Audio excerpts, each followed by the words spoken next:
Good afternoon. I'm glad that you've chosen to spend some time studying the Bible with us today. Today we're looking at Mark chapter 5, verses 21 to 34. And when Jesus had crossed again in the boat to the other side, a great crowd gathered about him, and he was beside the sea. Then came one of the rulers of the synagogue, Jairus by name, and seeing him, he fell at his feet and implored him earnestly, saying, "My little daughter is at the point of death. Come and lay your hands on her, so that she may be made well and live." And he went with him. And a great crowd followed him and thronged about him. And there was a woman who had had a discharge of blood for 12 years, and who had suffered much under many physicians, and had spent all that she had, and was no better, but rather grew worse. She had heard the reports about Jesus, and came up behind him in the crowd, and touched his garment. For she said, "If I touch even his garments, I'll be made well." And immediately the flow of blood dried up, and she felt in her body that she was healed of her disease. And Jesus, perceiving in himself that power had gone out from him, immediately turned about in the crowd, and said, "Who touched my garments?" And his disciples said to him, "You see the crowd pressing around you, and yet you say, 'Who touched me?'" And he looked around to see who had done it. But the woman, knowing what had happened to her, came in fear and trembling, and fell down before him, and told him the whole truth. And he said to her, "Daughter, your faith has made you well. Go in peace and be healed of your disease." In this story, it's really kind of a story within a story. It starts off about Jairus, the synagogue leader, and his daughter, but it quickly becomes about this other woman. Mark does this a few times where he's got a story within a story, and it kind of connects the two together. One sort of highlights the other. But today we'll kind of focus on the woman. And she had been suffering from this bleeding for 12 years.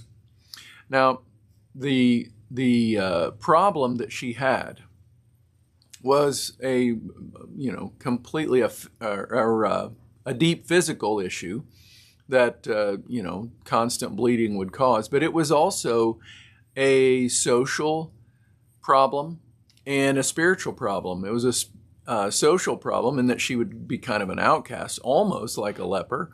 A spiritual problem in that she's completely ritually unclean. She would never be able to go into the temple or the synagogue or anything. Because that is one of those things that in the Mosaic law would make a person unclean. And if you touched her, you would be unclean. So she is, in a sense, a problem to herself and everyone around her. And she's tried everything. Mark tells us that she'd spent 12 years, chasing after different doctors, chasing success, or looking for success in this, spending all that she had. And she was not better. At the end, she was worse. And she finds Jesus. She approaches him. There's a big crowd gathered all around him, and she makes her way in and touches him. And of course, then she's healed.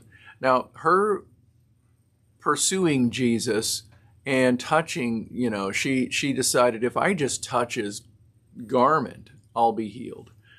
She exercised great faith and went to a lot of effort to get close to Jesus.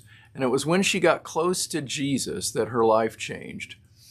Her faith in the Lord brought her a new life. When she touched him, power went out from him, and she was healed immediately. Her problems were over. But then Jesus stopped everything and said, "Who touched me?" Of course, the disciples are like, "What are you kidding?" That'd be like, walking out from a baseball game with thousands of people and saying, "Wait, somebody touched me." Yeah, a lot of people touched you, Jesus. What are you talking about? But Jesus said, "No, someone has touched me. Power has gone out." And he basically called this woman out. And so she confessed the whole thing.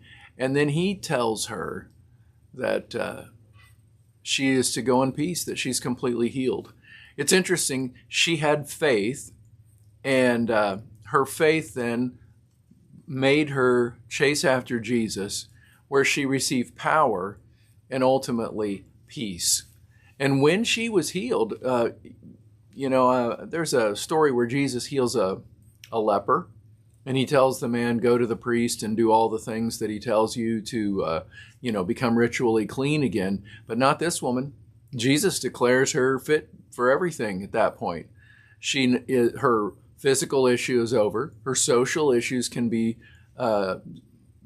begun being mended, and her religious issues are over. She can go right back to joining in worship because Jesus did that. Jesus called her out not because he was, needing information. I mean, Jesus knew what was in the heart of a man. We read that in John. He knew who had touched him. He knew what the deal was. But he wanted to give this woman a chance to be public. When we come to the Lord, Jesus really doesn't have secret disciples. Now, there are very, very specific occasions where some of what I'm getting ready to say would have to have an asterisk and be considered differently. And that is in a place where there is tremendous amount of persecution. If you lived in a Muslim nation and you became a Christian, your public proclamation might look different. But leave that as a separate subset. That certainly wasn't the case here. Jesus wanted her to publicly confess to what he had done. Not just to what she had done, but what he had done. And so when we become a believer in the Lord, when we become a follower of his, we need to be public about that. We're public about all sorts of other things. We don't think a thing about putting on a jersey of a team we want to support and being identified with that. So we want to be public about our relationship with the Lord. It's great to see that a pursuit of Jesus can issue forth in him giving us power for living and even more peace for our troubled soul. There is no greater source of peace than the Prince of Peace. Well, I hope you're having a great afternoon. I hope that this is a good day for you. Stay in the Word. As always, if you ever have a comment you'd like to leave, that'd be fine. If you would like me to pray with you on some issue, I'd be honored to do that. Have a great afternoon. Stay in the Word, and I will see you on Saturday.